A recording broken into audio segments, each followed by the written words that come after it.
आगे देखिए यहाँ पे दिया हुआ है कि भारत में मुद्रा प्रसार को रोकने के लिए उठाए गए कदम। तो ये दिया है कि भारत में समय समय पर सरकार ने मुद्रा प्रसार को रोकने के लिए अथवा मुद्रा मूल्य वृद्धि को नियंत्रित करने के लिए अनेक कदम उठाए हैं, जिसमें पहला है कि करों में वृद्धि। जनता के पास बढ़ी हुई मौद्रिक क्रय शक्ति को घटाने के उद्देश्य से प्रति वर्ष करों में वृद्धि की गई है। बचतों को प्रोत्साहन। जनता के हाथों से क्रय शक्ति को कम करने के उद्देश्य से सरकार ने अनेक आकर्षक बचत योजनाएं प्रारंभ की है, जैसे किसान विकास पत्र, राष्ट्रीय बचत पत्र, सार्वजनिक भविष्य निधि। आगे देखिए दिया हुआ है कि साख नियंत्रण।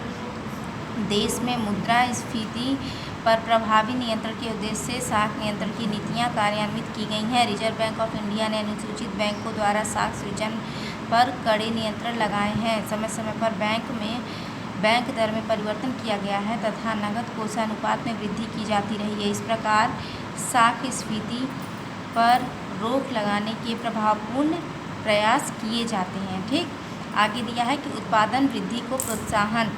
कि मुद्रा प्रसार को कम करने हेतु सरकार कुटीर उद्योग और बड़े उद्योग में उत्पादन बढ़ाने का प्रयास कर रही है। देखिए, जब उत्पादन बढ़ेगा तो क्या होगा, तो सामान की सप्लाई होती रहेगी, जिसकी वजह से जो प्राइस लेवल है वो सही रहेगा। क्यों, जितना आप मांग रहे हो उतना सामान आपको मिल रहा है, तो आप उसकी कीमत को बढ़ाएंगे नहीं, या जो सेलर है वो भी उसकी कीमत को बढ़ा नहीं सकता है। इस वजह से उत्पादन वृद्धि को प्रोत्साहन दिया जाता है। पाँचवा दिया है कि जमाखोरी और मुनाफाखोरी तथा चोरबाजारी के लिए कानून।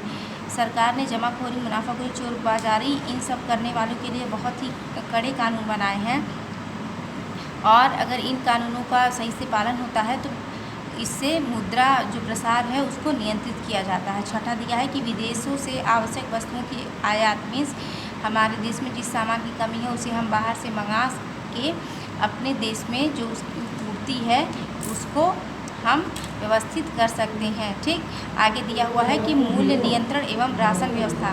प्रायः सभी आवश्यक वस्तुओं के मूल्य सरकार द्वारा नियंत्रित किए जाते हैं ताकि मूल्य स्तर में अत्यधिक वृद्धि को रोका जा सके। मीन्स कि कोई सामान है तो उसके रेट को सरकार क्या करती है, नियंत्रित करती है, ताकि उसके बढ़ते हुए मूल्य को रोका जा सके। आगे दिया हुआ है कि सट्टेबाजी पर रोक। वस्तुओं के मूल्य में वृद्धि पर रोक लगाने हेतु समय समय पर महत्वपूर्ण वस्तुओं की सट्टेबाजी पर भी प्रतिबंध लगाया गया है। फिर आगे दिया हुआ है कि आयकरदाताओं के लिए अनिवार्य जमा योजना।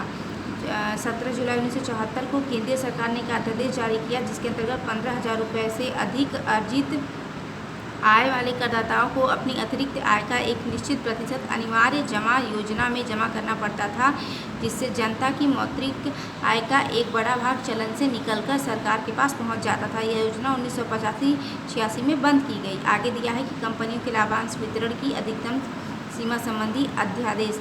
मीन्स कि इस पे जो शेयर है या जो डिबेंचर है उसके ऊपर, शेयर के ऊपर जो लाभांश मिल रहा है उसका भी लिमिट बना दिया गया है। तो मुद्रा प्रसार को नियंत्रित करने हेतु सरकार ने 6 जुलाई 1974 को कंपनी लाभांश के वितरण पर प्रतिबंध लगाते हुए एक अन्य अध्यादेश जारी किया था। इस अध्यादेश से में कंपनी द्वारा लाभांश वितरण की अधिकतम सीमा तय की गई थी। अगला देखिए जो पॉइंट दिया हुआ है वो 11वां पॉइंट है कि घाटे की वित्त व्यवस्था पर नियंत्रण के प्रयास। घाटे की वित्त व्यवस्था, जितनी अर्निंग ना हो उससे ज़्यादा हम स्पेंड कर दें, तो इस तरीके की जो व्यवस्था है उसके ऊपर नियंत्रण करना। ठीक, ताकि जो है जो आपका रुपया है वो ज़्यादा से ज़्यादा मार्केट में ना आ पाए। ठीक, तो आगे यहाँ पे दिया हुआ है कि सरकार द्वारा निरंतर किए गए प्रयत्नों के फलस्वरूप ही मुद्रास्फीति की दर 20 जनवरी 2007 को 6.11% रह गई। देश के लिए 4 से 6% की दर आर्थिक विकास दर की दृष्टि से स्वीकार्य मानी जा सकती है।